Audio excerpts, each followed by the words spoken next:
The screeching of metal jolted me awake as the impact nearly threw me out of my bunk. "What the fuck?" I grumbled, staggering to my feet while the deck plates shuddered beneath me. Blaring alarms assaulted my ears. I shrugged into my duty jumpsuit, my gut clenched with that all-too-familiar dread. Something bad was going down. Story of my life on this godforsaken shithole of a colony. The comlink on my wrist chirped. "Reyes, get your ass to Hangar Bay 2 Stat. We're under attack." Chief Griff's panicked voice only tightened the knot in my stomach. I raced down the corridor, dodging frantic crewmates and sparking conduits. My mind raced through a dozen worst-case scenarios, each shittier than the last. Slavers? Pirates? Some new alien threat the Terran Defense Force hadn't bothered to warn us podunk colonists about? I burst into the cavernous hangar and stopped dead in my tracks. My jaw dropped at the scene of carnage. Mangled starships smoldered in ruin. The hulking remains of terraforming rigs lay strewn like broken toys and sprawled everywhere. Bodies, dozens of bodies, some human, some not. "Holy hell," I breathed. Chief Griff ran up, his scarred face ashen. "Reyes! Thank fuck! We've got a Code Omega. Zorgax warships. They came out of goddamn nowhere." My blood turned to ice. Zorgax? Here? The ruthless insectoid race had been the bogeyman of United Terran colonies for decades. But they'd never dared strike this close to the core systems before. "How many ships?" I asked hoarsely, dreading the answer. Griff dragged a hand down his face. 5, maybe 6. Hard to tell in the clusterfuck out there. They hit us with some new weapon. A massive EMP pulse. Fried damn near everything. Comms, sensors, automated defenses. We're sitting fucking ducks. I looked around at the decimated hangar. The horrible realization sinking in. We were alone. Cut off. Nobody even knew yet to send reinforcements. What about the colonists? The civvies in the habitats? Images of terrified families huddled in their flimsy prefab shelters flashed through my mind. Griff grimaced. Most of them made it to the emergency bunkers. But Jax, we lost the Carlson family and the Petersons.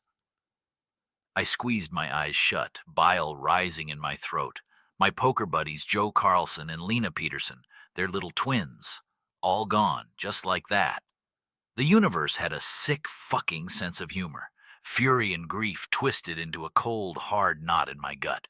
I opened my eyes, my jaw clenched in grim resolve. "What's the plan, Chief? We can't let those Zorgax bastards take the colony." Griff met my steely gaze.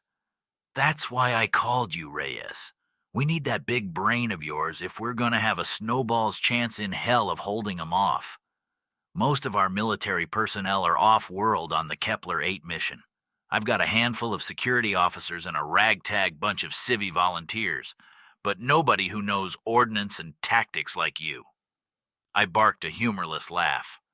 "I'm a fucking starship tech, Griff, not a Marine. You're scraping the bottom of the barrel here."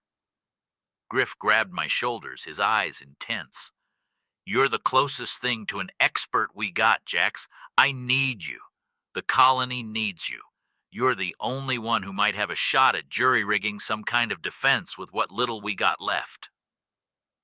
I stared at him, a heavy weight settling on my chest.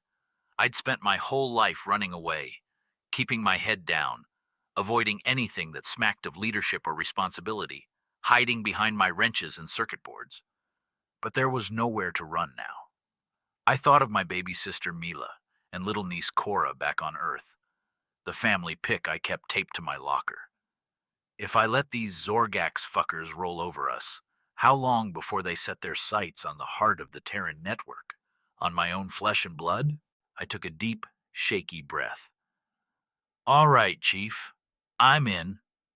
But if we're going to cobble together any kind of fighting chance, I'm going to need everyone and everything you can spare. We don't got much time." Griff nodded grimly. "Whatever you need, Reyes.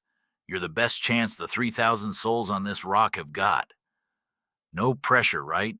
Just the fate of the whole damn colony hanging on a washed-up grease jockey way out of his depth.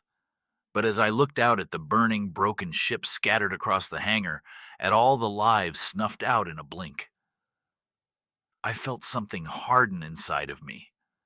It was like a switch flipped in my brain.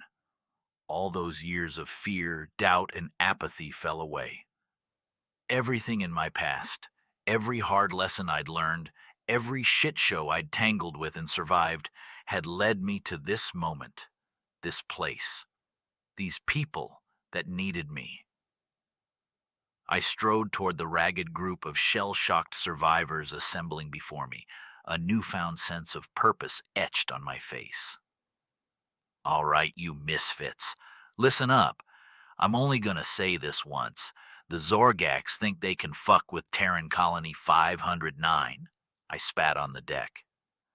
I say we show 'em they messed with the wrong humans. Something sparked in their eyes. Anger, defiance, the glimmers of hope. I saw it catch and spread like a wildfire.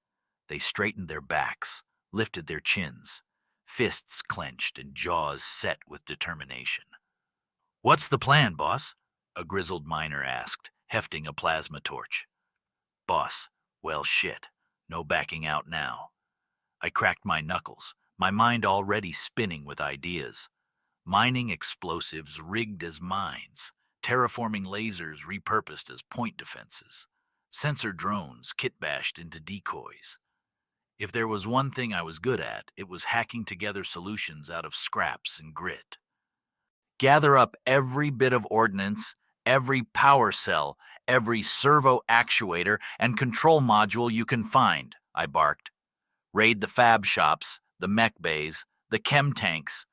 Anything that goes boom, zap, or could fuck up a Zorgax's day, I want it in the main plaza in 15. Let's show these sons of bitches what Terran ingenuity looks like. As the ragtag militia scrambled to work, a grim smile tugged at my mouth. The Zorgax wanted a fight? They were about to get one, Jax Reyes style. It ain't gonna be pretty, but by God, it'll get the job done, even if it kills me.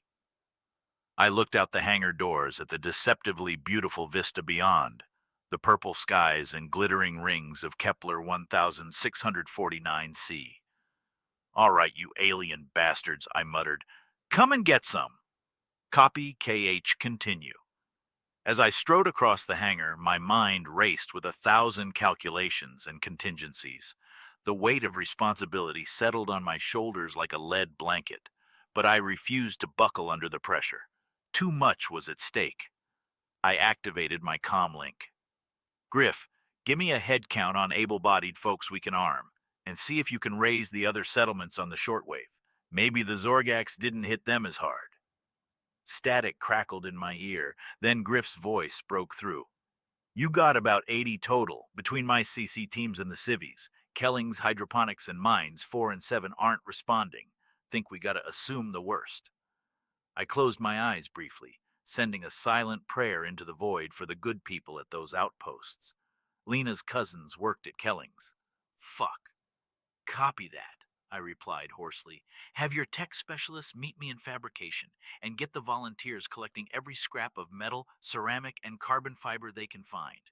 We're gonna need it." I swept into the fab shop, my eyes already darting over the industrial printers, CNC machines, and nanoforges. The handful of engineers and programmers looked up at me with a mix of fear and desperate hope. "All right, you brilliant bastards," I addressed them. "We're on the clock, and the fate of the colony is in our grease-stained hands. We need to turn this shop into a goddamn war factory, and we need to do it yesterday." I pulled up my personal files on the main holo display, the schematics for every piece of tech I'd ever tinkered with scrolling by in a blur. "Jew, I want you reprogramming the printers to run 24/7, churning out shaped charges and fragmentation casings. Malik, start modding those exosuits into mobile gun platforms, anything that can handle a recoil arm." I turned to Priya, our resident materials witch. "I need you to work your magic. We got ceramics, metal alloys, and polycomposites up the wazoo. Figure out a way to layer them for maximum impact resistance. Zorgak's guns will cut through Neo steel like butter, but if we can give our fighting junk some extra armor. Priya's dark eyes gleamed with determination. You got it, boss. I'll whip up something the shiny bugs will break their teeth on. For the next 3 hours, we worked feverishly, machines humming, sparks flying, and curses in a dozen languages filling the air. Precious minutes ticked by as transports ferried our freshly minted instruments of destruction to the front lines. I emerged from the fab shop, my jumpsuit streaked with grease and sweat. The main plaza had been transformed into a hive of activity, bristling with jury-rigged defenses. Minefields of explosives and tangle wire carpeted the ground. Force field barricades shimmered in a patchwork perimeter. Automated sentry guns swiveled on improvised mounts. At the center of it all, the ragtag militia drilled and trained with a fierce intensity. I spotted Old Man Jernigan, a retiree pushing 70, hefting a modded pulse rifle next to Susie Okoro, the 16-year-old daughter of our botany chief. Young and old, all united in desperate defiance against the oncoming storm. Griff hustled up to me, his eyes wide. Reyes, you magnificent crazy bastard. I can't believe you pulled all this together. Might just give us a fighting chance after all. I clapped him on the shoulder, managing a tight smile. We'll give 'em hell, Griff. For Joe, for Lena, for every soul on TC 509. Just then, a klaxon blared across the plaza, and a voice crackled over the loudspeakers. Incoming bogies. Drones have eyes on Zorgak's landing craft entering Atmo. ETA 7 minutes. A cold knot formed in my gut. This was it. The calm before the plunge into blood and fire. I keyed my comlink to the militia's frequency. This is Reyes. I know you're scared. I know the odds are shit, but this is our home. Our people. My voice rang out, rough with emotion. When those bugs come knocking, you look 'em in their beady eyes and you give 'em hell. For TC 509. A ragged cheer went up from the assembled defenders. For TC 509. I checked the charge on my pulse pistol and slapped a fresh power cell into my rifle. The sky above us began to glow with the telltale burn of Zorgak's entry craft, like a plague of meteors heralding Armageddon. Jax. Griff's voice was thick. If we don't make it through this... Can it? I growled. We'll have our touchy-feely moment after we send these shiny bastards crying back to their hive. Now lock and load, Chief. It's game time. I took my position at the barricades, sighting down my rifle at the angry red streaks searing through the sky. All around me 100 faces, fear etched into every line, but fire burning in their eyes. Farmers, machinists, school teachers, and roughnecks. The people I'd lived and worked beside these last 5 years. The people I'd bled and sweated for. My people. My finger hovered over the trigger as the first Zorgak's craft screamed toward us.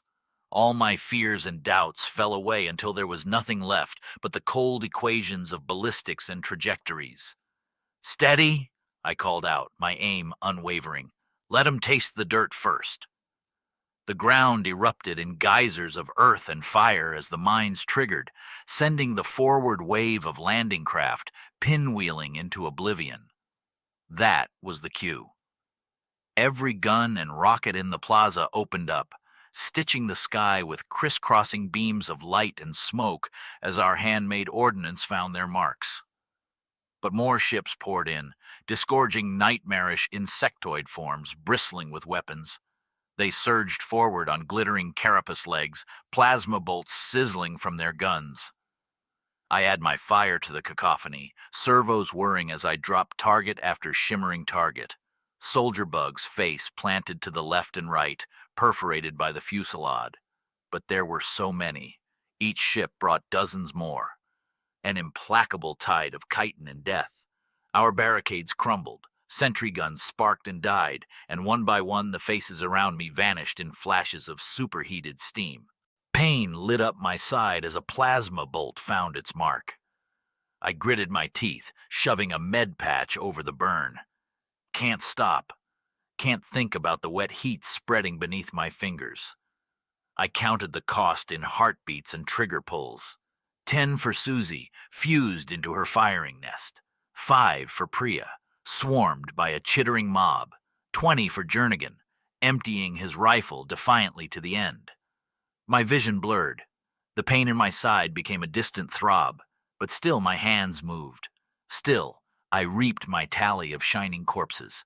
They were almost on us now, close enough to see the glint of ichor on their mandibles, the baleful glow of compound eyes. This was it, the last stand of Terran Colony 509.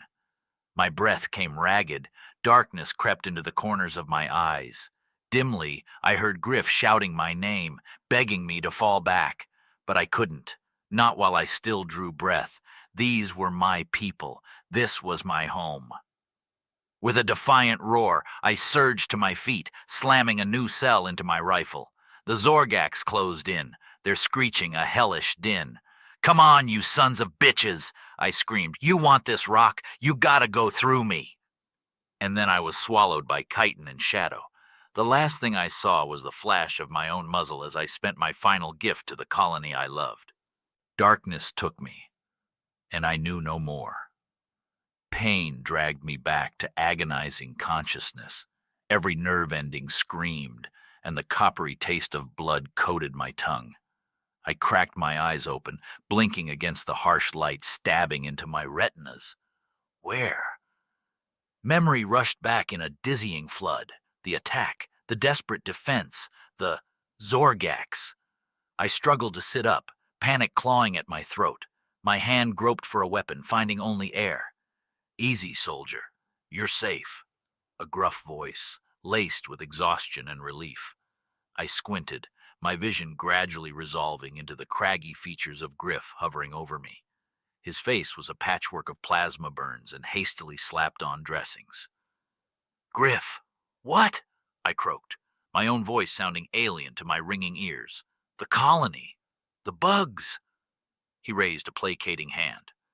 "It's over, Jax. We held them. Barely. But we held the line."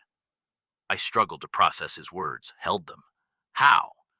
My fractured memories ended with a tide of shining carapaces sweeping over our crumbling defenses. Griff seemed to read my confusion.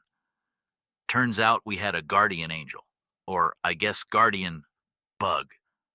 I stared at him uncomprehendingly. "What the hell are you talking about, Chief?" He ran a hand through his soot-streaked hair. "One of them Zorgax, a female, I think. She turned on her own kind, blasted a hole right through their lines from behind, saved our asses at the last second." A traitorous Zorgax? I shook my head, instantly regretting it as pain lanced through my skull.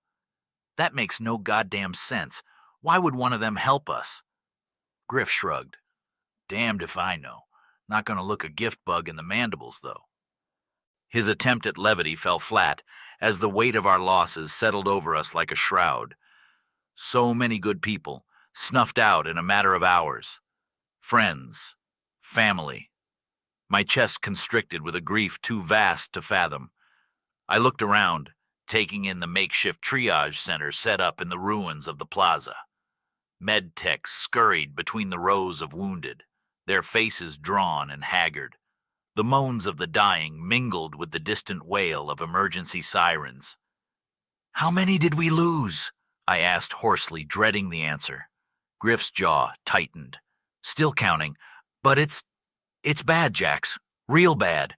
Over half the militia, hundreds of civvies." I squeezed my eyes shut, hot tears leaking from the corners. So much death, so much devastation. All because of my harebrained plan, because I'd thought I could play the hero. "Hey." Griff's hand gripped my shoulder. "Don't you dare go down that road, Reyes. You hear me? We'd all be bug chow right now if not for you. You bought us a chance, more than anyone could have asked for." I opened my eyes, meeting his fierce gaze. "It should have been me, Griff. I should have died out there with the rest of them." "But you didn't," he countered firmly. "You survived, and now you gotta make that count for something." Count for something. The words echoed in my head, kindling a spark of purpose amidst the ashes of my despair. My gaze hardened, a cold determination settling over me. Damn straight it's gonna count, I growled. We held them here, bought ourselves a reprieve, but this fight ain't over, not by a long shot. I shifted, gritting my teeth against the pain as I swung my legs over the side of the cot. Help me up, Chief. We got work to do. Griff eyed me dubiously. You sure you're in any condition to— I'll rest when I'm dead, I snapped, which might be sooner than later if we don't get our shit together. The Zorgax won't stop. This was just their opening play. Comprehension dawned on Griff's face, followed by a grim resolve. What's our move, boss? I steadied myself on his shoulder, my mind racing ahead. Round up every able body we've got left. We need to fortify, rebuild, and rearm. My gaze turned distant, seeing beyond the smoke and ruin. And we need intel. We have to find that traitor bug, find out what she knows. Questions swirled in my head. Who was this rogue Zorgax? Why had she helped us? What secrets could she hold that might tilt the scales in our favor? I had to know. I thought of Joe, Lena, Priya, Jernigan, all the brave souls who'd given their lives so that we might have a chance. Their sacrifices had to mean something. I would make sure of it. We would learn from this, adapt, evolve, come back stronger and smarter. And when the Zorgax returned, because they surely would, we'd be ready. I turned to Griff, a fire kindling in my battered body.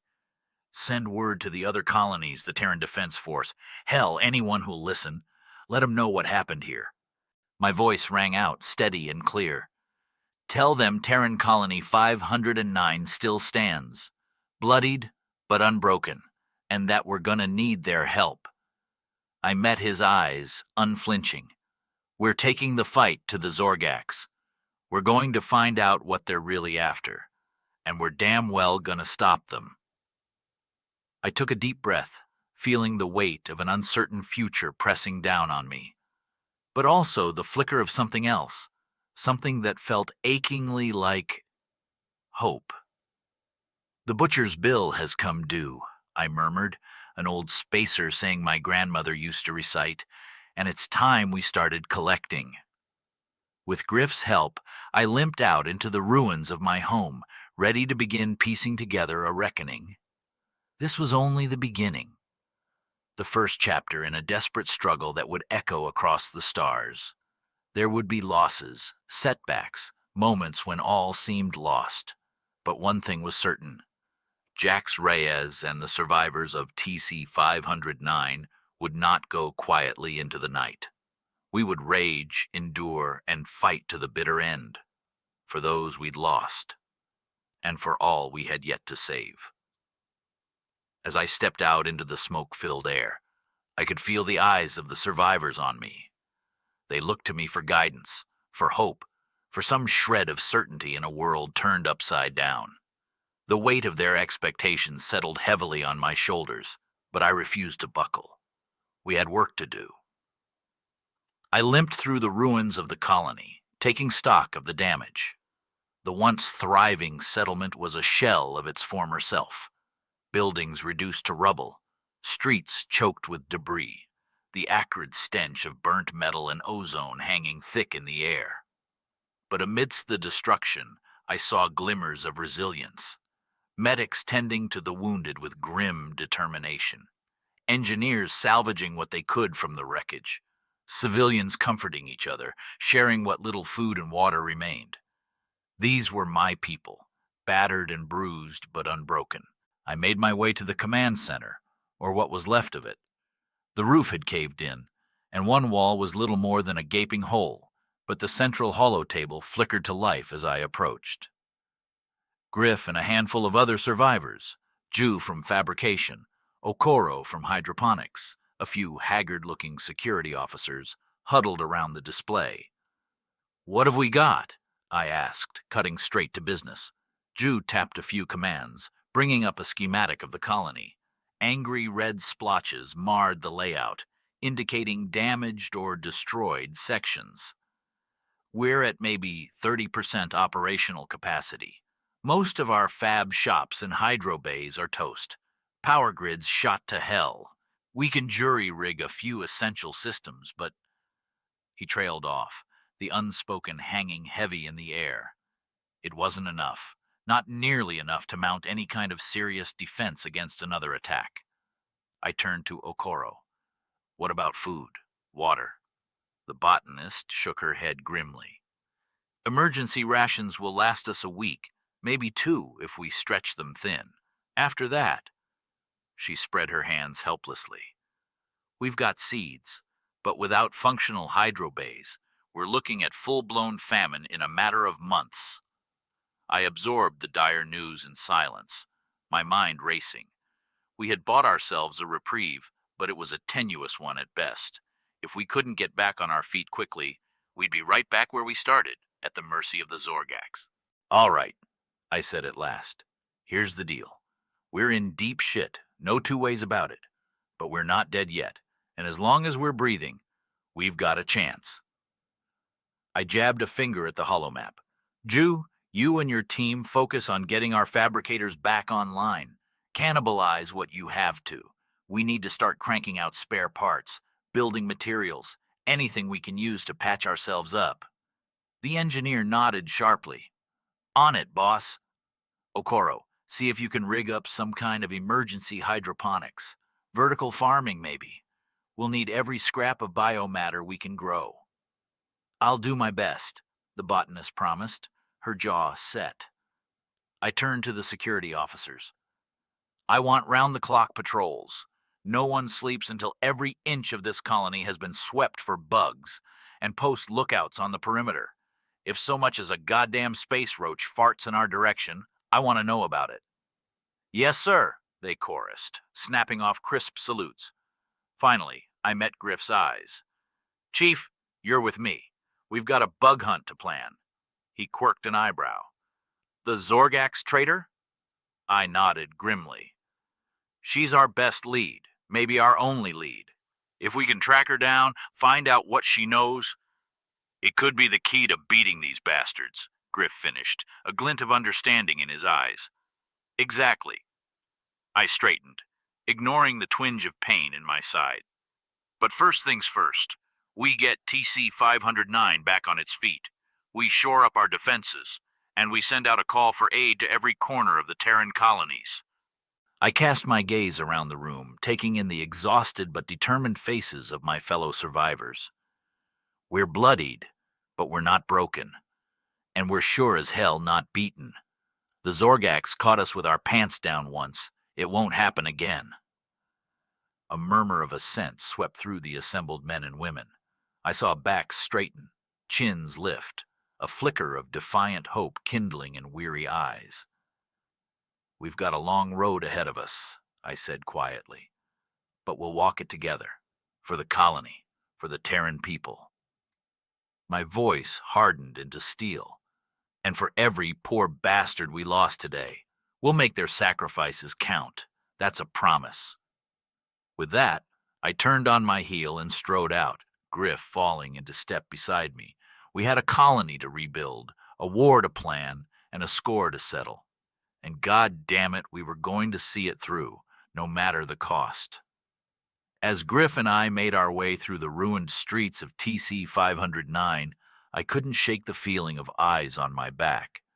The survivors looked to me for guidance, for strength, for some glimmer of hope in this darkest of hours.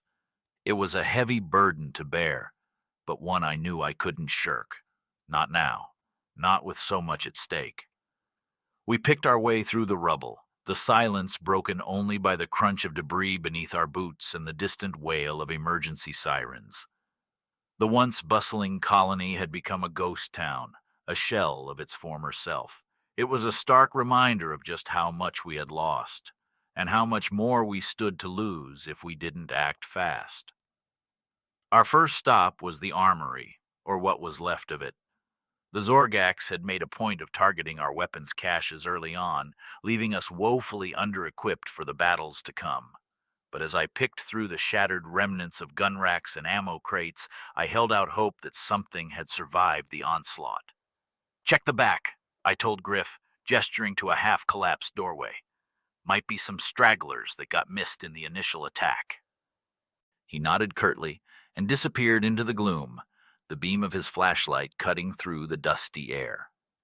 I continued my search, prying open dented lockers and overturning toppled shelves. It was slim pickings, but I managed to scrounge up a handful of pulse rifles, a couple of plasma pistols, and a few precious power cells. Not much, but it was a start. Griff emerged a few minutes later, a triumphant grin on his face. "Jackpot," he said, holding up a battered but intact rocket launcher. "Found this beauty tucked away in a maintenance closet. Guess the bugs missed a spot." I allowed myself a small smile. "Good work, Chief. That'll even the odds a bit." We gathered up our meager haul and moved on, picking our way toward the colony's perimeter. The outer walls had taken a beating, pockmarked with blast holes and scorched by plasma fire, but they still stood, a testament to the skill and determination of TC-509's engineers. As we approached the main gate, a lone figure detached itself from the shadows. I tensed, my hand dropping to the pistol at my hip, but relaxed as I recognized the familiar profile of Jenna Alvarez, the colony's chief of security. "Reyes," she greeted me with a nod, her eyes hard and wary. "Wasn't sure you'd made it." "Takes more than a few oversized cockroaches to punch my ticket," I replied with a grimace. "What's the situation out here?" Alvarez gestured to the blasted landscape beyond the walls. "Quiet for now, but that ain't gonna last. Zorgax will be back, and in force. We need to be ready." I nodded, my jaw tight. "Griff and I are working on that, but we need intel. We need to find that traitor bug." Alvarez's eyebrows shot up. "The one that turned on its own kind? Saved our asses?" "That's the one," I confirmed. "She's our best lead right now. If we can track her down, find out what she knows about the Zorgax's plans, might give us a fighting chance," Alvarez finished, comprehension dawning in her eyes. "But how the hell do we find one bug in all this mess?" I exchanged a glance with Griff. "We start with the crash site, the ship she shot down. If we're lucky, she might have left a trail." Alvarez considered this for a moment, then nodded sharply. "I'll round up a scouting party. Best trackers we've got left. Meet you at the main gate in 30. "Make it 20, I replied, already turning to go. "Clock's ticking." As Griff and I double-timed it back into the heart of the colony, I could feel the weight of our task settling onto my shoulders like a physical thing. Finding one rogue Zorgax in the chaos of a war zone would be like searching for a needle in a haystack. But it was a needle we desperately needed if we were going to have any chance of surviving the coming storm. I thought of all the lives that hung in the balance, all the families huddled in fear, all the brave men and women who looked to me to lead them through this nightmare. I couldn't let them down. I wouldn't. "Hang tight, people," I muttered under my breath, a silent promise to the battered but unbroken survivors of TC-509. "Cavalry's on its way. We're gonna find some answers, and then we're gonna kick some shiny bug ass. That's a goddamn guarantee." With a final look back at the ruined colony we called home, I set my jaw and forged ahead into the uncertain future, ready to do whatever it took to protect my people, even if it meant crawling into the belly of the beast itself. The scouting party assembled at the main gate, a motley crew of hardened survivors and grim-faced security personnel. Jenna Alvarez was at the head of the pack, her dark eyes scanning the horizon for any sign of trouble. I shouldered my way to the front, Griff at my side. "What's the plan, Alvarez?" I asked, my voice low and urgent. She gestured to a hulking man with a shaved head and a bushy beard. "Mac here is our best tracker. He'll take point, try to pick up the bug's trail. Rest of us will fan out, cover the flanks." I nodded, satisfied. "Sounds good. Let's move." We set out into the blasted landscape, picking our way through the rubble and debris. The air was thick with the stench of burnt metal and scorched earth, and the only sound was the crunch of our boots on the shattered ground. Mac led the way, his eyes fixed on the ground, searching for any sign of our quarry. I followed close behind, my pulse rifle at the ready, scanning the shadows for any hint of movement. We'd been walking for about an hour when Mac held up a fist, signaling us to halt. He crouched down, examining something on the ground with intense focus. "What is it?" I asked, my voice barely above a whisper. He looked up at me, his eyes glinting with a mixture of excitement and trepidation. "Bug tracks," he said simply.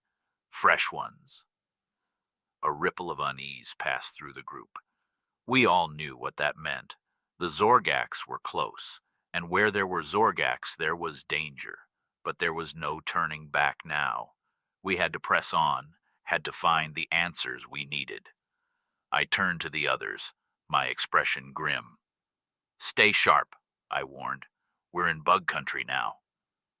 With that, we set off again, following the tracks deeper into the heart of the war zone.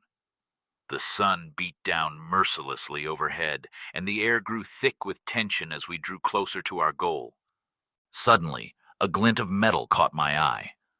I signaled for the others to hold position and crept forward, my heart pounding in my chest. There, half buried in the rubble, was the wreckage of a Zorgak ship. Its hull was scorched and pitted with blast holes, and one of its spindly legs was twisted at an unnatural angle. But it was what lay beside the ship that made my breath catch in my throat. A lone figure, clad in the distinctive armor of a Zorgak's warrior, lay unmoving on the ground. But unlike the other bugs we'd encountered, this one was different. Its carapace was a deep, mottled purple, shot through with veins of shimmering silver, and clutched in one of its clawed hands was a battered Terran pulse rifle. I approached cautiously, my weapon trained on the fallen Zorgaks, but as I drew closer, I realized that it posed no threat. It was dead. I knelt beside the corpse, my mind racing. This had to be our rogue, the one who had turned against its own kind to aid us in our darkest hour. But why? What could have driven a Zorgax to betray its own people? I had a feeling that the answers lay somewhere in the wreckage of the downed ship, and I was determined to find them, no matter the cost. I turned to the others, my expression set with grim determination. "Search the ship," I ordered, my voice ringing with authority. "Scavenge anything useful, and keep an eye out for any clues about our purple friend here." As the team set to work, I couldn't shake the feeling that we were on the cusp of something big, something that could change the course of this war and the fate of the Terran colonies forever. But first we had to survive long enough to uncover the truth, and in the heart of Zorgak's territory, that was far from a guarantee. As the scouting party picked through the wreckage of the Zorgak ship, I kept a watchful eye on our surroundings. The hair on the back of my neck prickled with unease, and I couldn't shake the feeling that we were being watched. Griff emerged from the ruined vessel, his face grim. "Not much left in there," he reported. "Bugs stripped it clean before they bugged out." I frowned, my mind racing. There's got to be something we're missing, some clue as to why our purple friend here turned traitor. Mac spoke up from where he crouched beside the fallen Zorgax. "Boss, you're going to want to see this." I hurried over, my pulse quickening with anticipation. Mac held up a small, glinting object, his eyes wide with disbelief. It was a data chip, small enough to fit in the palm of my hand, and emblazoned on its surface was a symbol I recognized all too well, the crest of the Terran Defense Force. "What the hell?" Griff muttered, voicing the question on all our minds. "What's a TDF data chip doing in the hands of a Zorgax?" I shook my head, a sinking feeling in the pit of my stomach. "I don't know, but I've got a bad feeling we're not going to like the answer."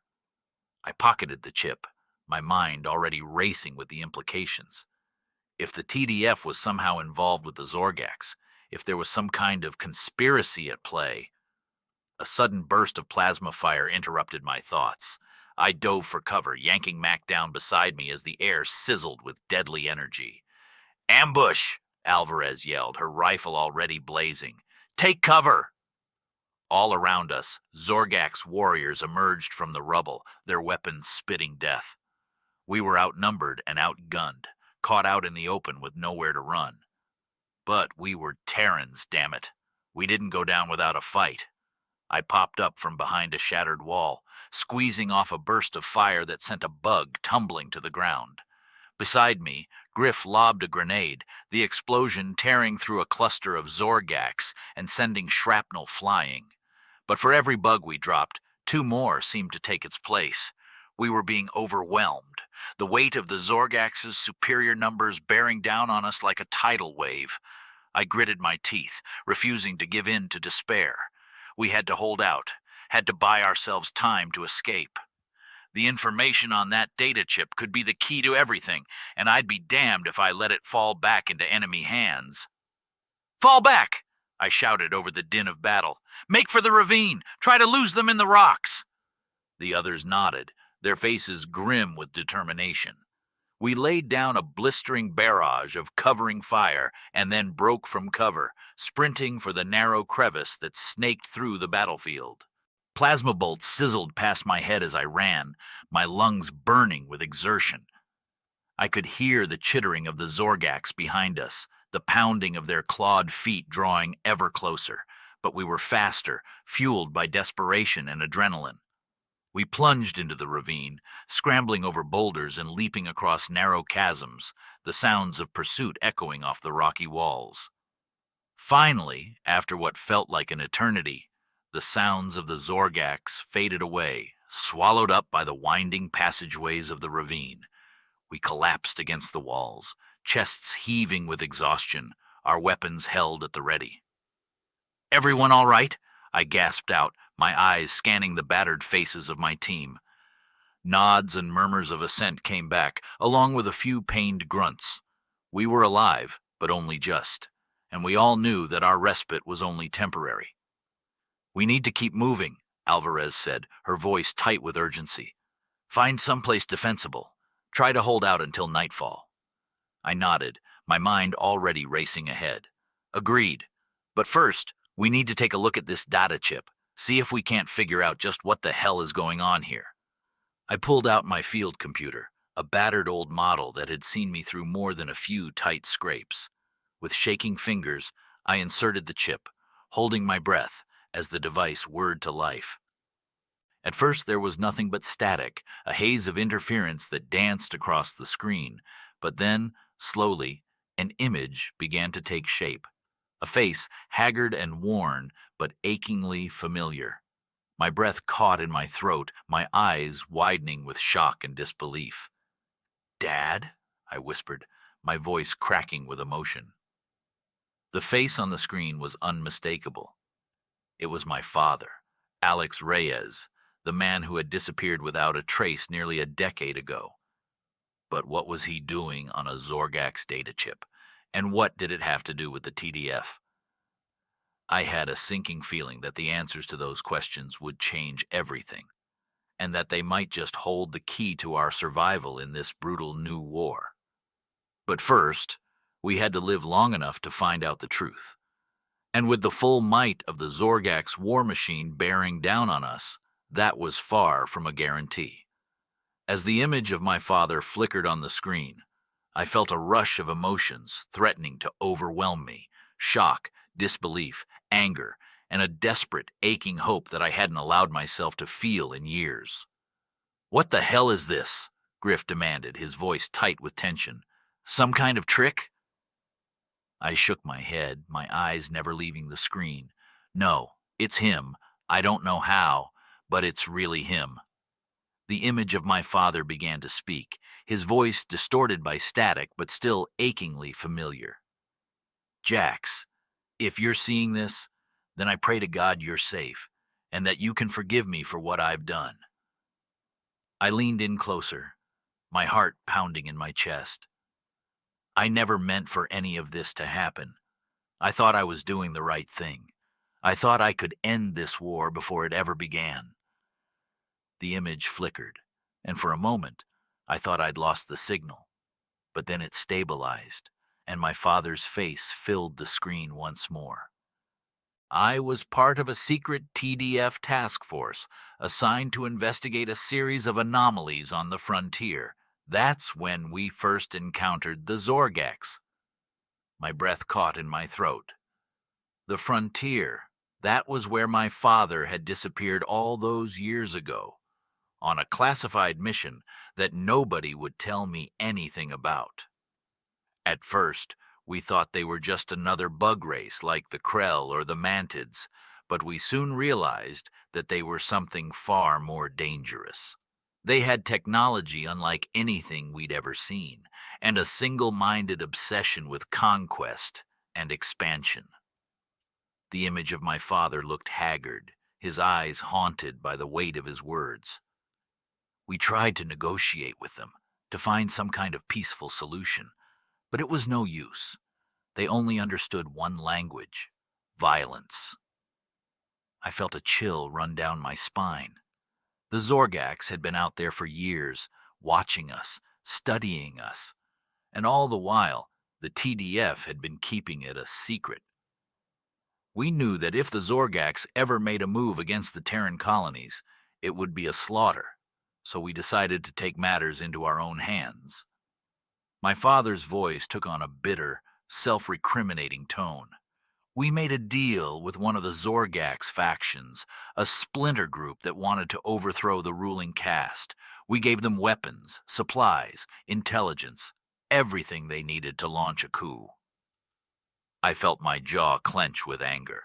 The TDF had been arming the Zorgax, the very monsters that had attacked our colony and slaughtered our people.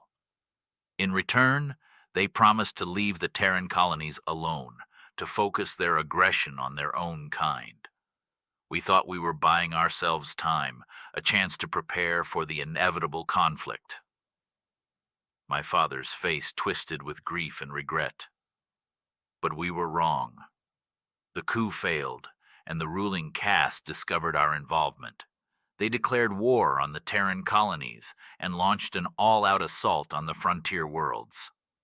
I closed my eyes, the pieces falling into place with sickening clarity.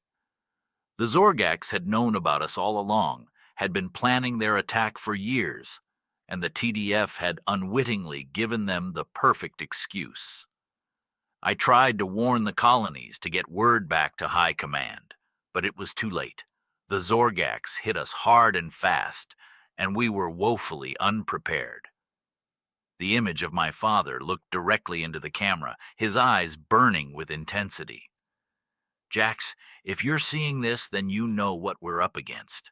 The Zorgax won't stop until they've conquered every last Terran world, until they've ground us beneath their heel.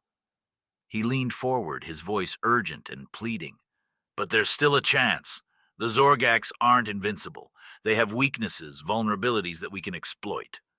My father held up a small, glowing device, his face lit by its eerie blue light. This is a Zorgax data core containing everything we learned about their technology, their tactics, their command structure.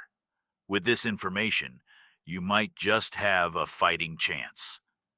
He looked directly into the camera, his eyes locking with mine across the gulf of time and space. Find the data core, Jax. It's hidden somewhere in the ruins of our old base on the frontier. Find it, and use it to finish what I started. The image began to flicker and fade, my father's voice growing distorted and distant. I'm sorry, son. Sorry for everything. But you're our last hope now. The fate of the Terran colonies rests on your shoulders. With a final burst of static, the image winked out, leaving me staring at a blank screen. For a long moment, nobody spoke, the weight of my father's words hanging heavy in the air. Finally, Alvarez broke the silence, her voice tight with emotion. Reyes, I don't know what to say. I can't imagine what you must be feeling right now. I shook my head, my mind reeling with the implications of what I'd just learned. My father, The man I'd looked up to and admired my whole life had been keeping secrets from me, from all of us, and now those secrets had come back to haunt us, to threaten everything we held dear. I took a deep breath, forcing myself to focus on the task at hand. There would be time for grief and recrimination later. Right now, we had a job to do. "We need to find that data core," I said, my voice hard and determined. "If there's even a chance that it could help us turn the tide against the Zorgax, we have to take it." Griff nodded, his face grim. "Agreed. But the frontier is a big place, and the Zorgax are sure to be watching it closely. We're going to need a plan." I stood up, my mind already racing with possibilities. "We'll need a ship, something fast and maneuverable, and a crew we can trust, people who are willing to risk everything for the sake of the colonies." Alvarez raised an eyebrow, a hint of a smile playing at the corners of her mouth. "Sounds like you've already got some ideas." I nodded, a fierce grin spreading across my face. "Damn right I do. And the first step is getting off this rock and back to the colony. We've got work to do." As we set off into the winding ravine, my mind was already light years ahead, racing towards the frontier and the secrets that lay hidden there. I didn't know what challenges lay ahead, what dangers we would face in our quest for the data core, but one thing was certain. We were the last hope of the Terran colonies, the only thing standing between our people and total annihilation at the hands of the Zorgax, and I would be damned if I let my father's sacrifice be in vain. As we made our way back to the colony, I couldn't shake the feeling of unease that had settled over me like a shroud. My father's revelations had thrown everything I thought I knew into chaos, and the weight of our newfound mission hung heavy on my shoulders. But there was no time for doubt or hesitation.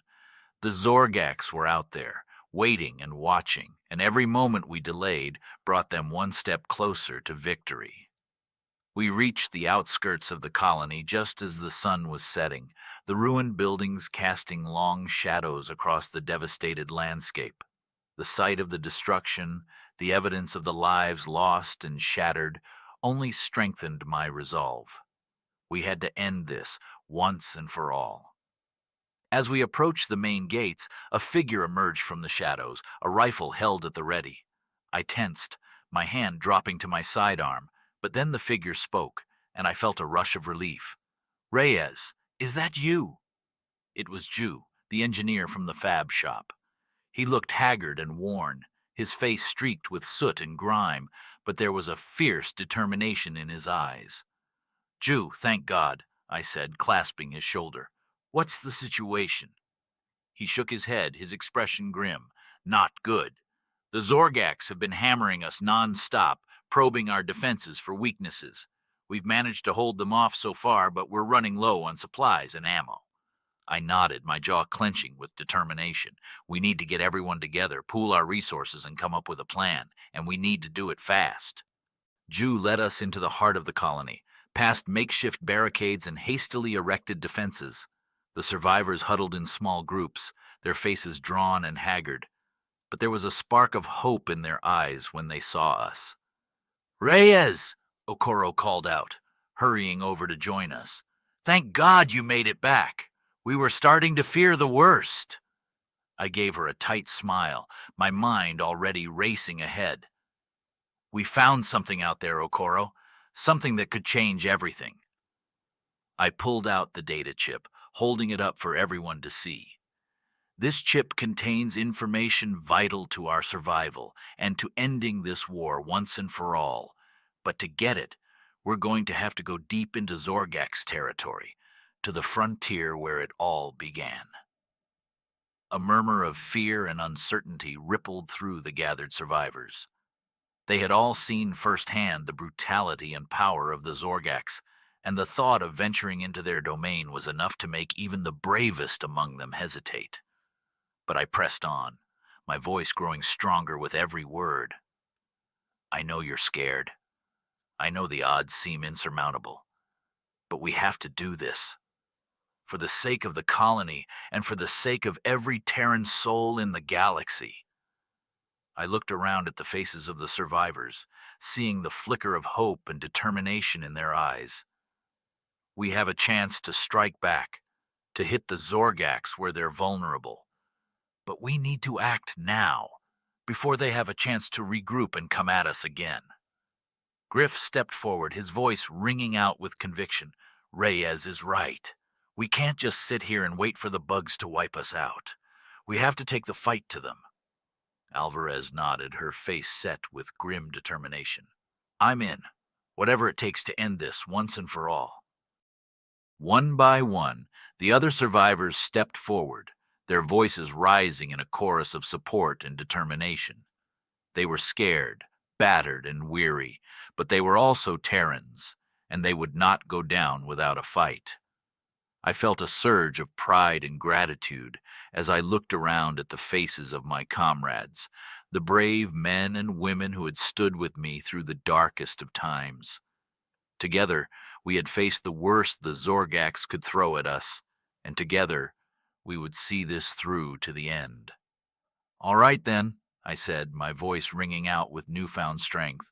Let's get to work. We've got a ship to prep, a crew to assemble, and a data core to find. As the survivors dispersed to their tasks, I felt a sense of purpose and determination settling over me like a mantle. We had a long road ahead of us, and the dangers we would face were beyond anything we had ever known. But we were Terrans, and we would not be broken. We would fight, and we would win, no matter the cost.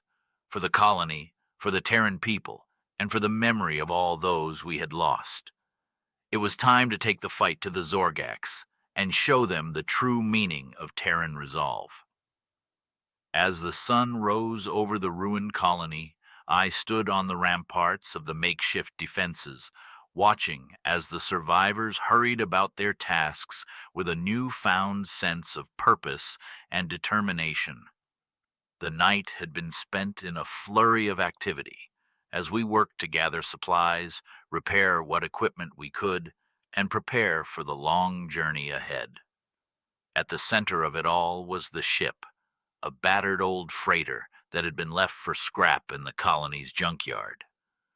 It wasn't much to look at, with its rusted hull and jury-rigged engines, but it was sturdy and reliable, and with a little work, it would get us where we needed to go. Griff and Alvarez had taken charge of the repairs, working alongside a team of engineers and mechanics to get the ship spaceworthy.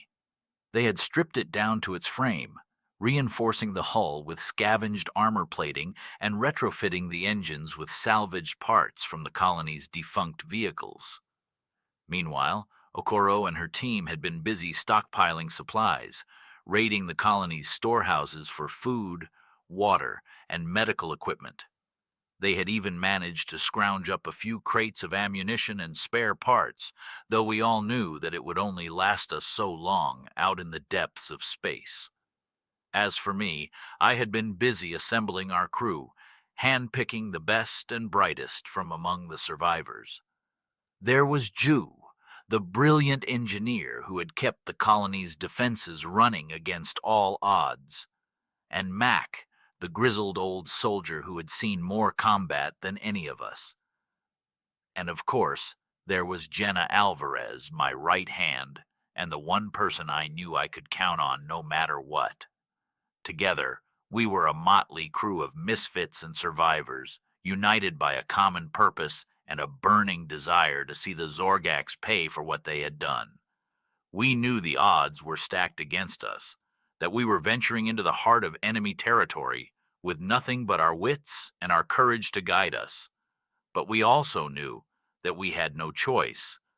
The data core was our only hope, the key to unlocking the secrets of the Zorgax and finding a way to defeat them once and for all. And if we failed, then the Terran colonies would fall, and everything we had fought and sacrificed for would be for nothing. As I stood there on the ramparts, looking out over the bustling activity below, I felt a hand on my shoulder. I turned to see Alvarez standing beside me, her face set with grim determination. "We're almost ready," she said, her voice low and steady. The ship's fueled up and loaded, and the crew's just finishing up the final checks. I nodded, my jaw clenching with resolve. Then it's time. We made our way down to the landing pad where the ship stood waiting, its engines humming with power. The survivors had gathered to see us off, their faces a mix of hope and fear as they watched us board the vessel that would carry us into the unknown. As I strapped myself into the pilot's seat, I felt a rush of adrenaline coursing through my veins. This was it, the moment of truth. We were about to embark on a journey that would take us to the very edge of our limits and beyond. But as I looked around at the faces of my crew, at the determination and courage shining in their eyes, I knew that we would not fail. We were Terrans, and we would fight to the bitter end, no matter the cost. "All right, people," I said, my voice ringing out over the ship's intercom. "This is it. We're heading out into the black, and we're not coming back until we've found that data core and put an end to this war once and for all." A cheer went up from the crew, a roar of defiance and determination that echoed through the ship's corridors. I felt a surge of pride and gratitude as I looked out over the faces of my comrades, the brave men and women who had chosen to stand with me, even in the face of almost certain death. "Let's do this," I said, my hands tightening on the controls. "For the colony, for the Terran people, and for every soul we've lost along the way." With a roar of engines, the ship lifted off from the landing pad, rising up into the smoke-filled sky of TC 509. As we cleared the atmosphere and set our course for the frontier, I felt a sense of purpose and destiny settling over me like a mantle. We were the last hope of the Terran colonies, the only thing standing between our people and total annihilation at the hands of the Zorgax. And we would not fail, no matter the odds, no matter the cost. For we were Terrans, and we would fight to the bitter end, until the very stars themselves burned out in the sky. As we broke through the outer atmosphere and into the inky void of space, I felt a sense of exhilaration and dread wash over me in equal measure. Out here, in the vast emptiness between the stars, we were utterly alone, cut off from the rest of the Terran colonies and the support and resources they provided. But we were also free, unburdened by the constant threat of Zorgax attacks and the weight of the colony's expectations. Out here, we could focus solely on our mission, on finding the data core that held the key to our survival. As the ship hurtled through the void, I couldn't help but think back to my father and the sacrifices he had made to try and protect our people from the Zorgax threat. He had given everything to this fight, even his own life, and now it was up to us to finish what he had started.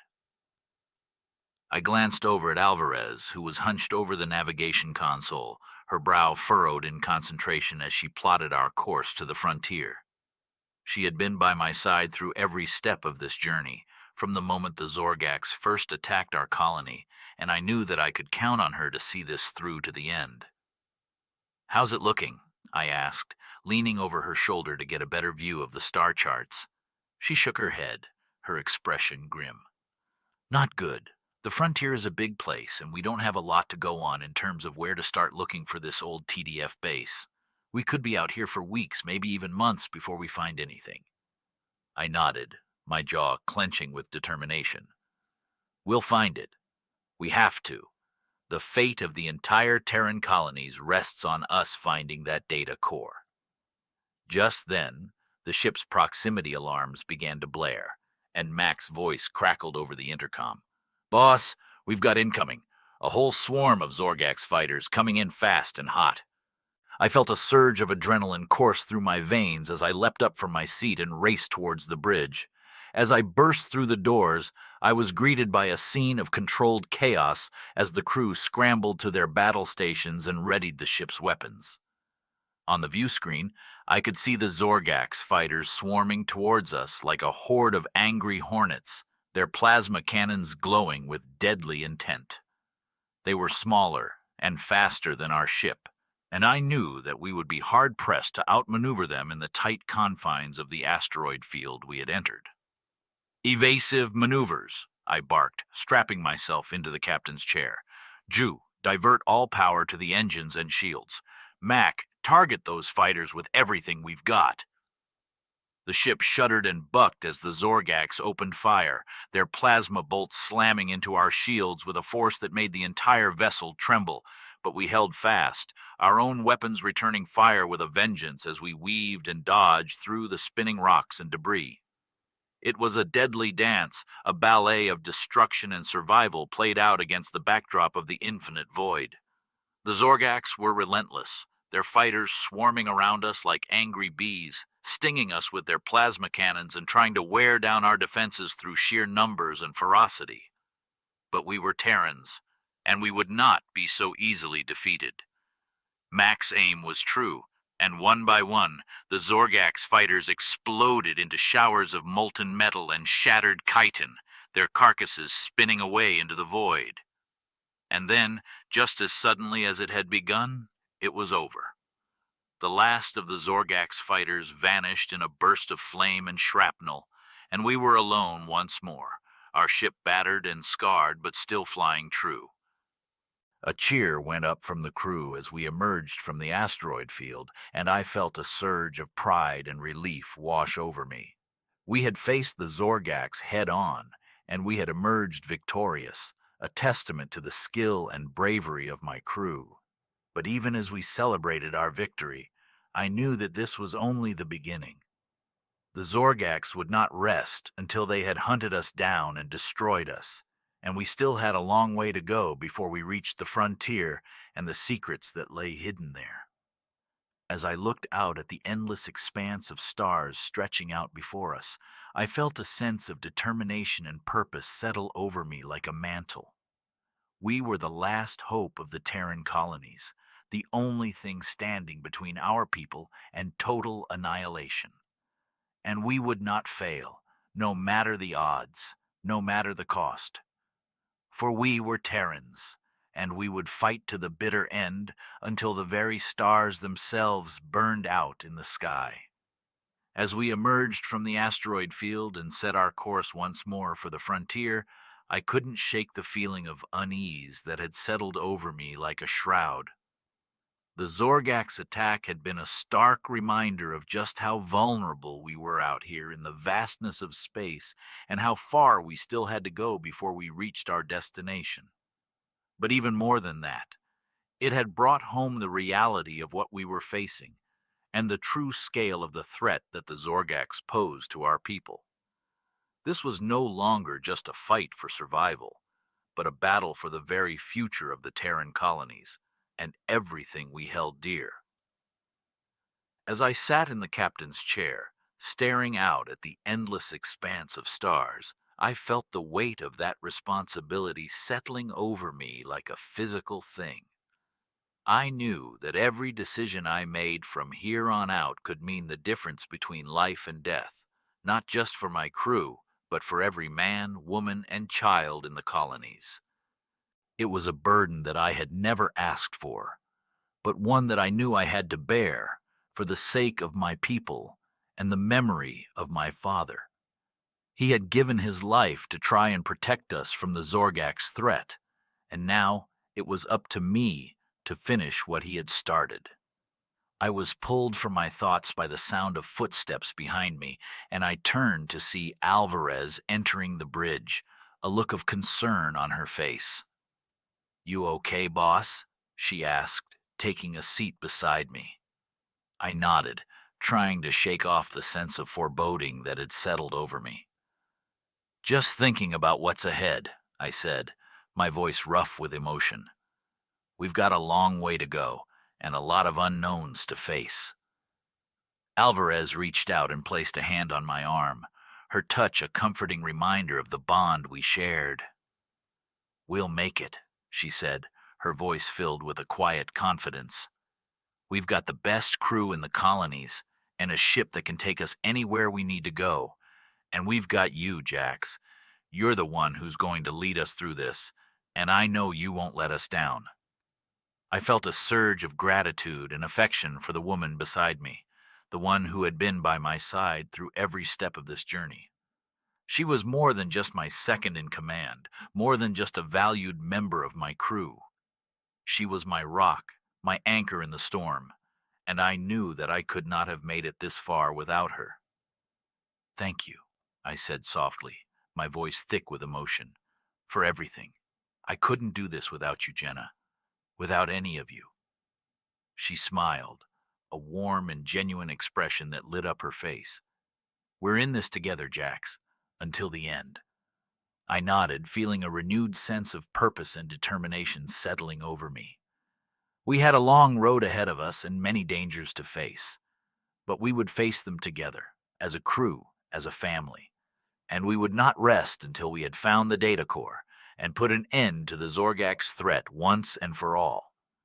As I turned back to the view screen, I felt a flicker of hope kindling in my chest, a small but stubborn flame that refused to be extinguished.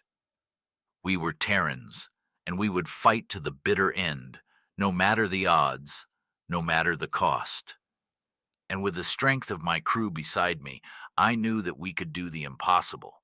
We could find the data core, we could defeat the Zorgaks, and we could save our people from the brink of annihilation. It was a long shot, a desperate gamble against impossible odds. But it was a gamble we had to take for the sake of everything we held dear. And so, with a deep breath and a steely resolve, I set our course for the frontier and the secrets that lay waiting for us in the depths of space. As we journeyed deeper into the uncharted reaches of space, the emptiness seemed to press in on us from all sides, a vast and yawning void that threatened to swallow us whole. The stars were fewer and farther between out here, and the familiar constellations of home had long since vanished behind us, replaced by strange and alien patterns that none of us recognized. But even in the midst of this desolation, we clung to each other, drawing strength and comfort from the bonds that had been forged through our shared trials and triumphs. We were a crew, a family, united by a common purpose and a fierce determination to see our mission through to the end. As the days stretched into weeks, we fell into a routine of sorts, each of us taking on the tasks and duties that best suited our skills and strengths. Ju and his team worked tirelessly to keep the ship running smoothly, patching up the damage from our battles and coaxing every last ounce of power from the engines. Mac and his security detail kept a watchful eye on the sensors, alert for any sign of Zorgak's activity or other threats that might lurk in the darkness. And through it all, Alvarez remained by my side, a constant source of support and guidance as we navigated the challenges and uncertainties of our journey.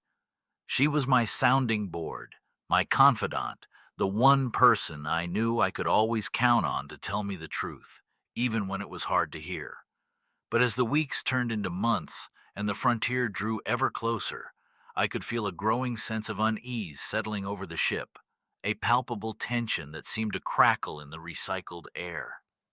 We were venturing into the heart of Zorgak's territory, a region of space that had been marked on our charts as a grim warning, "Here there be monsters." And yet, even as the danger grew more pressing with each passing day, I knew that we could not turn back, could not abandon our quest for the data core that held the key to our survival. We had come too far, sacrificed too much to give up now. And so we pressed on, our ship a tiny fleck of light in the vast darkness of space, a fragile bubble of life and hope in a universe that seemed determined to snuff us out. We scanned the star charts and the sensor logs, searching for any clue that might lead us to our destination, any sign of the hidden base where my father had left his final message.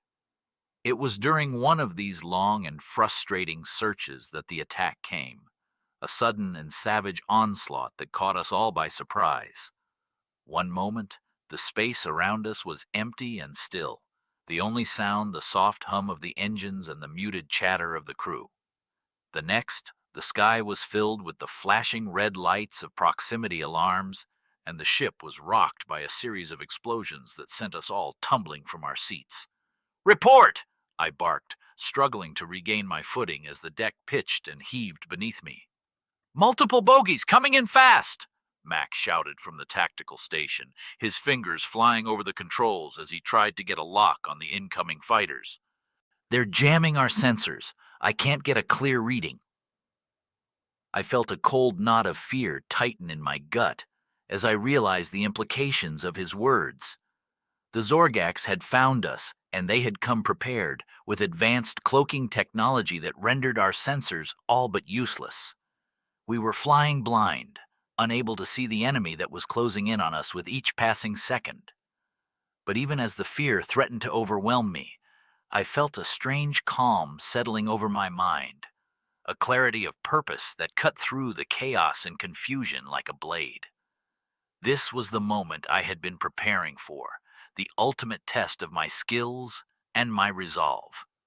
And I would not fail. Not now. Not when the fate of my crew and the entire Terran colonies hung in the balance. "Alvarez, take the helm," I shouted, strapping myself into the captain's chair and bringing the ship's systems online with a series of quick commands. "Ju, divert all power to the shields and weapons. Mac, I want a firing solution on those fighters yesterday."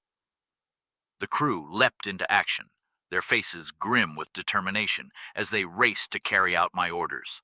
The ship shuddered and groaned as the Zorgax fighters swept in, their plasma cannons hammering at our shields with relentless fury, but we held fast, our own weapons spitting back fire as we twisted and turned through the void, dodging and weaving in a desperate dance of survival. It was a battle unlike any we had ever faced, a swirling maelstrom of light and shadow, of searing heat and bone-jarring impact. The Zorgax came at us from all sides, their fighters darting and swooping like angry hornets, their weapons seeking out every weakness in our defenses. But even as the odds seemed to mount against us, even as the ship buckled and shook under the onslaught, I refused to give in, refused to let the fear and despair take hold. I poured every ounce of my skill and my determination into the fight, my hands flying over the controls as I wove the ship through the chaos, my eyes locked on the targets that flashed across the screen. And then, just as it seemed that all hope was lost, just as the shields began to flicker and fail under the relentless barrage, I saw it. A single fighter, breaking away from the swarm, its weapons powering down as it turned to face us head-on. For a moment, I was certain that it was a trick, a feint designed to lure us into a trap.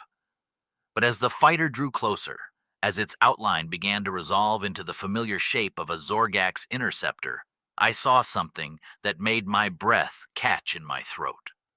There, emblazoned on the fighter's hull in bold, unmistakable letters, was a single word: renegade.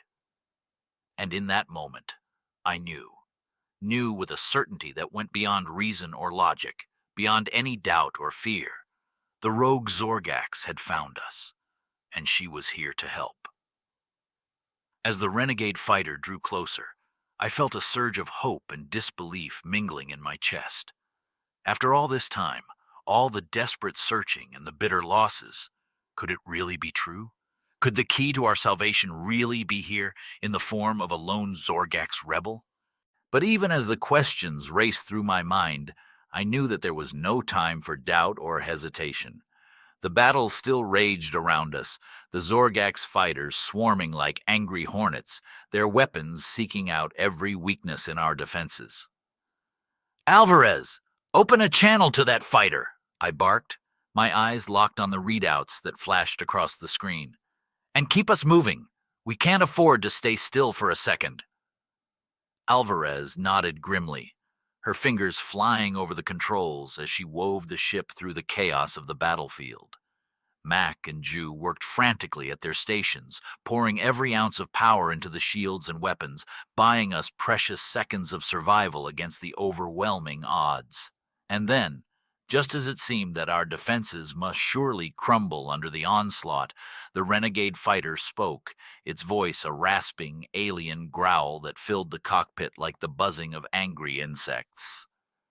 "Terran vessel, this is Xyloth of the Zorgax Resistance. I have vital information that could turn the tide of this war. But first, we must break free of this ambush. Follow my lead, and I will guide you to safety." I hesitated for only a fraction of a second, my mind racing as I weighed the risks and the possibilities. Could this be a trap? A ploy by the Zorgax to lure us into a false sense of security? Or was it truly the chance we had been hoping for, the one slim hope of victory in a war that had seemed all but lost? In the end, there was only one choice I could make, only one path forward, through the fire and the fury of the battle that raged around us. "Lead the way, Xylith," I said, my voice calm and steady despite the hammering of my heart. "We're right behind you." The renegade fighter banked hard, its engines flaring as it plunged into the heart of the Zorgax formation. I followed close behind, the ship shuddering and bucking as we pushed the engines to their limits, dodging and weaving through the hail of plasma fire that filled the void. It was a mad, desperate gamble, a last-ditch effort to break free of the ambush that had trapped us. But with Xyloth's guidance, with the skill and determination of my crew, we made it through, bursting out of the mass of enemy fighters like a cork from a bottle. As we emerged into open space, I let out a long, shuddering breath, my hands trembling on the controls. We had done it. Against all odds, against every expectation, we had survived. But even as the elation of our escape began to fade, I knew that our trials were far from over. The Zorgax would not give up so easily, and the information that Xyloth carried could well be the key to everything we had fought for. "Xyloth, we need to talk," I said, my voice tight with urgency. "Whatever you know, whatever you've discovered, we need to hear it. The fate of the Terran colonies could depend on it." There was a long, heavy pause, a moment of silence that seemed to stretch out into eternity. And then Xyloth spoke again, her voice low and grave, filled with a weight of sorrow and regret. "I understand, Terran, and I will tell you everything I know. But first, we must find a safe haven, a place where we can speak without fear of discovery." She paused, and I could almost feel the weight of her gaze, the intensity of her resolve. "I know of such a place, a hidden outpost on the very edge of Zorgax space. It will not be an easy journey, and there will be dangers along the way. But it is our only chance, our only hope of turning the tide of this war." I felt a chill run down my spine at her words, a sense of foreboding mingling with the desperate urgency of our mission. But I knew that there was no turning back now, no other choice but to press forward into the unknown. "Lead the way, Xyloth," I said, my voice steady and resolute. "We'll follow you to the ends of the universe if that's what it takes. For the sake of the Terran colonies, for the sake of all those who have sacrificed and suffered in this war, we'll do whatever we must." And so, with a final heavy silence, the renegade fighter turned once more into the void, its sleek insectoid hull gleaming in the starlight. And we followed, the battered, weary crew of the Terran ship, our hearts filled with a desperate, unquenchable hope. The journey ahead would be long and perilous, fraught with danger and uncertainty at every turn. But we were ready to face whatever challenges lay in store, ready to fight and bleed and die for the chance to bring an end to this war once and for all. For we were Terrans, the last and greatest hope of our people, and we would not fail, no matter the cost, no matter the sacrifice. That was our vow, our sacred oath, sealed in the fire and fury of the battles we had fought, the bonds we had forged through blood and sorrow and unyielding resolve. And it was a vow we would keep to the end of our days and beyond, until the Zorgax were defeated and the Terran colonies were safe at last. As we followed Xyloth's fighter through the twisting, treacherous corridors of Zorgax space, I couldn't shake the feeling of unease that had settled into the pit of my stomach. We were venturing into the heart of enemy territory, a vast and deadly labyrinth where danger lurked around every corner. But even more than the physical perils that surrounded us, it was the weight of the secrets that Xyloth carried that truly haunted me. What could she have discovered? What terrible truth could she have uncovered that could hold the key to ending this war once and for all? I knew that the answer to that question would not come easily, and that the journey to find it would test us all to the very limits of our strength and resolve. But I also knew that we had no choice but to press on, to follow this one last desperate lead to its end. And so we flew, our ship a tiny, fragile spark of light in the vast darkness of space, our hearts filled with a grim and unyielding determination. Alvarez and Mac took turns at the helm, guiding us through the twists and turns of the alien star charts, while Ju and his team worked tirelessly to keep the ship's systems running, patching up the damage from our battles, and coaxing every last ounce of power from the engines. Days turned into weeks as we pressed on, the monotony of the journey broken only by the occasional skirmish with Zorgak's patrols, or the heart-stopping near misses with the deadly anomalies that lurked in the depths of space. But through it all, we held fast to our purpose, our eyes fixed on the distant horizon and the promise of the answers that lay beyond. And then, at last, we reached our destination. A tiny, unremarkable star system on the very edge of Zorgak's space, its planets little more than barren rocks and frozen wastelands. But there, hidden among the lifeless worlds and the drifting asteroids, was the outpost that Xyloth had spoken of, a secret haven where we could finally learn the truth. As we approached the outpost, I felt a sense of trepidation mingling with the desperate hope that had carried us so far. What would we find here, in this lonely, forgotten corner of the universe? What revelations awaited us, and what price would we pay to learn them? But there was no turning back now, no second-guessing the choices that had brought us to this moment. And so, with a final, heavy silence, we docked with the outpost, the airlock hissing open to reveal a dark and echoing corridor beyond. Xyloth was waiting for us, her insectoid form a strange and unsettling sight in the dimly lit passageway. But there was a fierce intelligence in her compound eyes, a sense of purpose and resolve that burned like a flame in the darkness. "Follow me," she said, her voice a rasping alien whisper, "and prepare yourselves. The truth that awaits us will not be an easy one to bear." And with those ominous words, she turned and led us deeper into the outpost, the shadows closing in around us like a shroud. As we walked, I could feel the weight of the secrets that pressed in on us from all sides, the terrible buried truths that had been hidden for so long. And I knew that whatever we found here, whatever dark revelations Xyloth had to share, they would change everything forever. But I also knew that we had no choice but to face that truth, no matter how painful or devastating it might be. For the sake of the Terran colonies, for the sake of all those who had fought and died in this terrible war, we had to know. And so, with a deep breath and a steely resolve, I stepped forward into the darkness, ready to face whatever lay ahead, ready to learn the truth no matter the cost. For I was a Terran, a warrior and a leader, the last and greatest hope of my people. And I would not falter, not now, not ever. That was my vow, my sacred oath, sealed in the fire and fury of the battles I had fought, the bonds I had forged through blood and sorrow and unyielding resolve.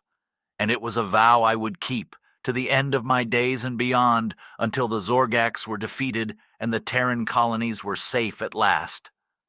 No matter what secrets lay waiting in the darkness ahead, no matter what terrible truths we were about to uncover, I would not fail. For I was Jax Reyes, and I would fight to the bitter end until the very stars themselves burned out in the sky. As we followed Xyloth deeper into the outpost, the air grew thick and heavy, the silence broken only by the echoing of our footsteps on the metal floor.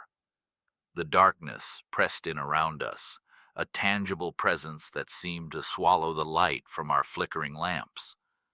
But even more unsettling than the physical gloom was the sense of foreboding that hung over us like a shroud, the feeling that we were walking into a nightmare from which there might be no waking. I could feel it in the tension that coiled in my gut, the prickling of the hairs on the back of my neck. And then, at last, we emerged into a cavernous chamber, a vast and echoing space that seemed to stretch out into infinity. And there, in the center of the room, was a sight that made my breath catch in my throat, my heart hammering in my chest.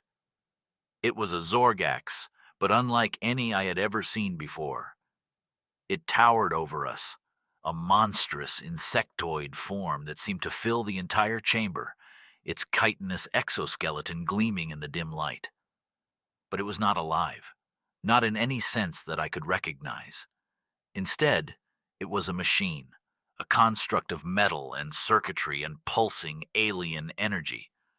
And in that moment, I understood. Understood the terrible truth that Xyloth had brought us here to learn, the secret that had been buried for so long. The Zorgax were not simply a race of conquering aliens, not merely an enemy to be fought and defeated. They were something far more terrifying, far more insidious. They were a creation, a weapon forged in the depths of space by an intelligence beyond our understanding. An intelligence that had looked upon the Terran colonies and seen not a civilization to be respected, but a threat to be eliminated. And now, that intelligence had turned its gaze upon us once more, its monstrous creations poised to sweep across the galaxy in a tide of destruction and death. I felt a wave of despair wash over me, a sense of hopelessness that threatened to drag me down into the depths. How could we fight against such a thing, against an enemy that was not even alive, that could not be reasoned with or bargained with or defeated through force of arms? But even as the darkness closed in around me, even as the weight of the terrible truth pressed down upon my soul, I felt a flicker of something else, a spark of defiance that refused to be extinguished. For I was a Terran, a warrior and a leader, the last and greatest hope of my people. And I would not surrender, not now, not ever. I turned to Xyloth, my eyes blazing with a fierce and unyielding determination. "What do we do?" I asked, my voice steady and unwavering. "How do we stop this?" Xyloth's compound eyes met mine, and in their depths, I saw a glimmer of something that might have been hope, or perhaps simply a grim resolve. "There is a way," she said, her voice a rasping whisper. "A way to strike at the heart of the intelligence that controls the Zorgax, to sever its connection to its monstrous creations." She turned to the towering machine before us, her clawed hand reaching out to touch its gleaming surface. "This construct is a key, a gateway to the very heart of the enemy. If we can find a way to access its systems, to upload a virus that will spread through the Zorgax network." She trailed off, her voice heavy with the weight of the task that lay before us. But I understood, with a clarity that pierced through the fog of despair that had threatened to overwhelm me. It was a chance, a slim and desperate one, but a chance nonetheless. A chance to strike back against the enemy that had haunted us for so long, to bring an end to the war that had consumed our lives and our hopes. And it was a chance that we had to take, no matter the cost, no matter the risk. I turned to my crew, my eyes meeting each of theirs in turn. Alvarez, Mac, Ju, the brave and loyal companions who had followed me through hell and back. And in their faces, I saw the same determination, the same unyielding resolve that burned within my own heart. "We have a plan," I said, my voice ringing out through the cavernous chamber. "A way to strike at the heart of the enemy, to bring this war to an end once and for all." I turned back to the towering machine, my hand clenching into a fist at my side. It will not be easy. We will face dangers and challenges beyond anything we have ever known. But we are Terrans, the last and greatest hope of our people, and we will not fail." And with those words I stepped forward, my eyes fixed on the gleaming surface of the construct before me, ready to face whatever lay ahead, ready to fight and bleed and die for the chance to bring peace to the galaxy at last. For I was Jax Reyes, and I would not falter. Not now, not ever. That was my vow, my sacred oath, sealed in the fire and fury of the battles I had fought, the bonds I had forged through blood and sorrow and unyielding resolve. And it was a vow I would keep, to the end of my days and beyond, until the Zorgax were defeated and the Terran colonies were safe at last. No matter what dangers lay waiting in the heart of the enemy, no matter what sacrifices we might be called upon to make, I would not fail. For the sake of my crew, for the sake of my people, for the sake of the galaxy itself, I would fight on until the very end. As I stood before the towering Zorgax construct, my mind raced with the possibilities and the perils that lay ahead. Xyloth had given us a chance, a glimmer of hope in the darkness, but I knew that the path forward would be fraught with danger and uncertainty. We had to find a way to access the construct's systems, to upload the virus that would sever the connection between the Zorgax and the alien intelligence that controlled them. But even if we succeeded, there was no guarantee that it would be enough, no way to know if we could truly bring an end to the war that had consumed us for so long.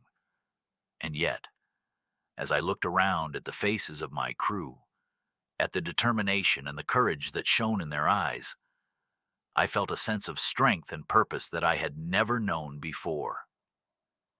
These were my people, my family, and I would not let them down. "Ju," I said, my voice steady and clear, "I need you to work with Xyloth, to find a way to interface with the construct's systems. Alvarez, Mac, you're with me. We'll keep watch. Make sure nothing interrupts the upload." They nodded, their faces grim but resolute, and set to work, their hands flying over the alien controls and interfaces with a skill and precision that never ceased to amaze me. I watched as Ju and Xyloth worked, their minds and bodies in perfect sync as they navigated the labyrinthine pathways of the construct's programming. Minutes turned into hours as they worked, the tension in the air growing thicker with each passing moment. And then at last, Ju looked up, his face lined with exhaustion but his eyes shining with triumph. "It's ready," he said, his voice barely above a whisper. "The virus is uploaded. All we need to do is activate it, and the Zorgax will be cut off from their master, vulnerable and alone." I felt a surge of hope and fear mingling in my chest, a sense of possibility that was almost too much to bear. This was it, the moment of truth, the chance to end the war and save our people. But even as I reached out to activate the virus, I felt a sudden, wrenching sense of doubt, a flicker of hesitation that made me pause. What if it wasn't enough? What if the intelligence behind the Zorgax had anticipated our move, had prepared some countermeasure that we could not even imagine? And then, in that moment of uncertainty, the chamber erupted into chaos. Alarms blared, warning lights flashed, and the towering construct before us began to shudder and convulse, its metal skin rippling with a sickening, pulsing energy. "It's a trap!" Xyloth shouted, her voice barely audible over the din. "The intelligence knows we're here. It's trying to stop us." I felt a wave of terror wash over me, a sense of dread that threatened to paralyze me where I stood. But even as the fear threatened to overwhelm me, I felt a flicker of something else, a spark of defiance that refused to be extinguished. I was Jax Reyes, a warrior and a leader, the last and greatest hope of my people, and I would not fail, not now, not ever.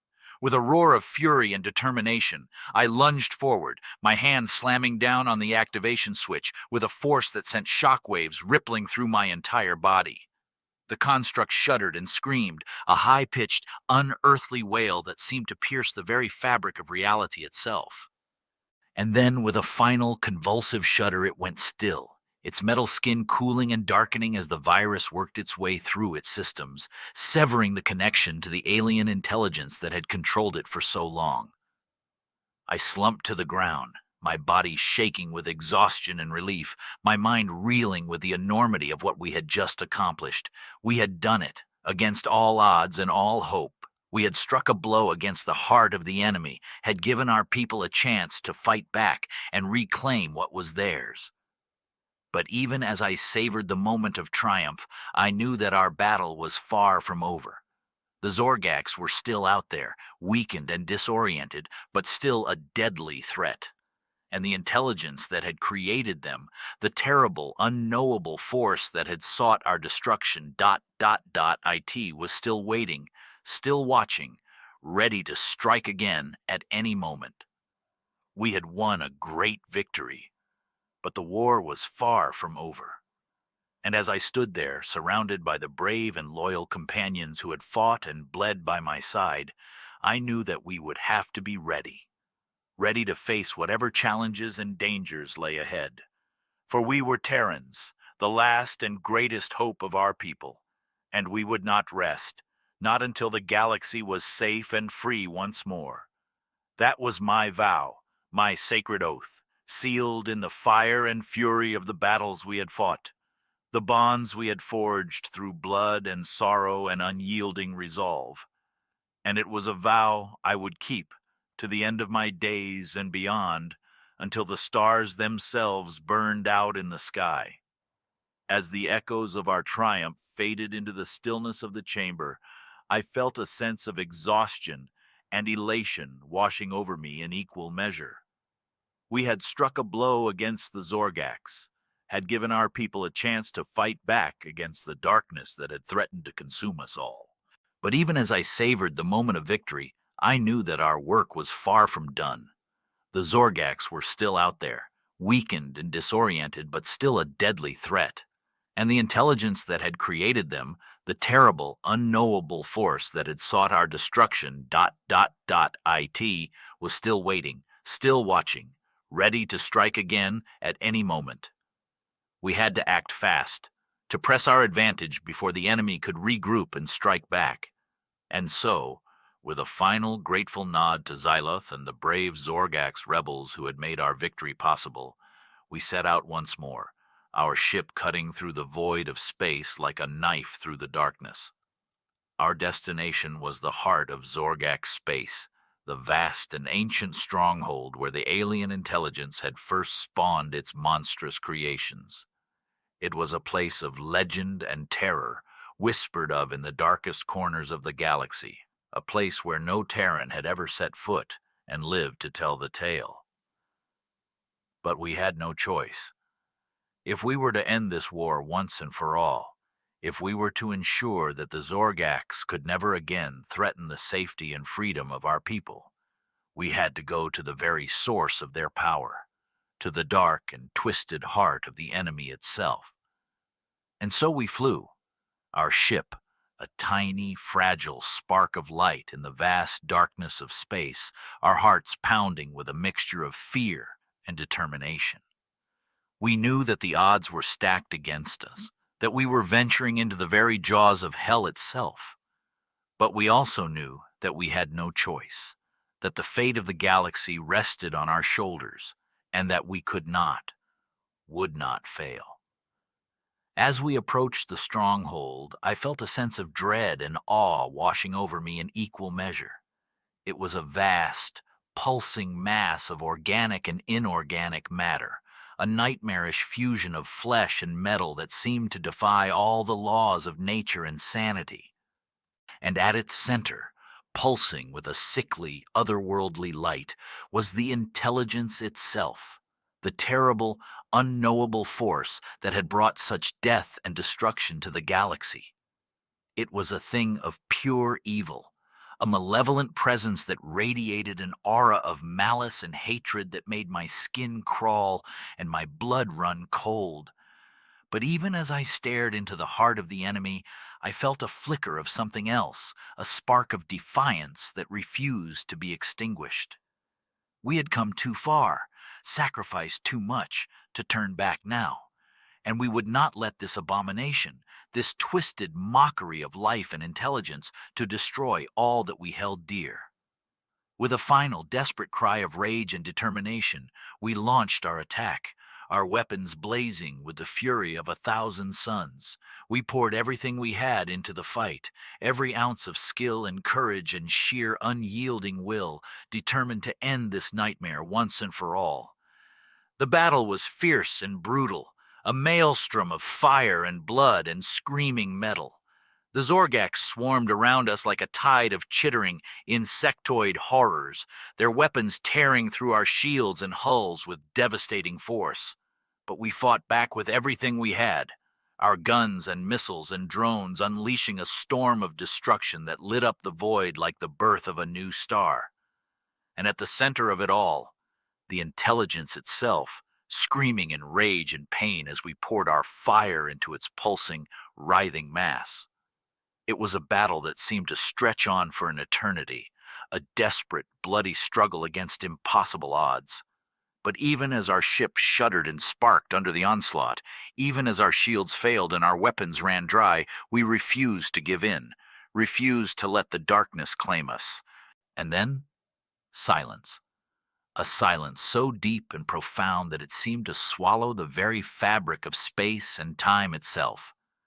We had done it. Against all odds and all hope, we had destroyed the intelligence, had severed the head of the beast that had threatened to devour us all. The Zorgacs were no more, their monstrous legions reduced to ashes and dust, their dark and twisted power broken forever. But even as we savored the moment of victory, even as we felt the weight of our long and terrible struggle lifting from our shoulders at last, we knew that our work was far from done. The galaxy was wounded, scarred by the ravages of war and the horrors of the Zorgacs. And it would fall to us, to the brave and weary survivors of this long and terrible conflict, to heal those wounds, to rebuild what had been lost, and to forge a new and brighter future for all the peoples of the stars. It would not be an easy task, nor a swift one. The scars of war ran deep, and the memories of all that we had endured would haunt us for years, perhaps forever. But we were Terrans, the last and greatest hope of our people, and we would not rest, not until the galaxy was whole and free once more. That was my vow, my sacred oath, sealed in the fire and fury of the battles we had fought, the bonds we had forged through blood and sorrow and unyielding resolve. And it was a vow I would keep, to the end of my days and beyond, until the stars themselves burned out in the sky. As I stood on the bridge of our battered ship, gazing out at the endless expanse of space, I felt a sense of peace and purpose settling over me like a mantle. We had won a great victory, had struck a blow for freedom and justice that would echo through the ages. And though the road ahead would be long and hard, though there would be challenges and dangers beyond anything we had ever known, I knew that we would face them together, as a crew, as a family. For we were Terrans, the last and greatest hope of our people, and we would never, ever stop fighting for what was right. That was our destiny, our sacred duty, sealed in the fire and fury of the battles we had fought, the bonds we had forged through blood and sorrow and unyielding resolve. And it was a destiny we would embrace with all our hearts and all our souls until the end of our days and beyond. If you're one of the elite who made it to the end, comment Buddha Palm in the comments below. If you want more stories from my channel, please subscribe as it helps with the original content creation. Thanks for watching.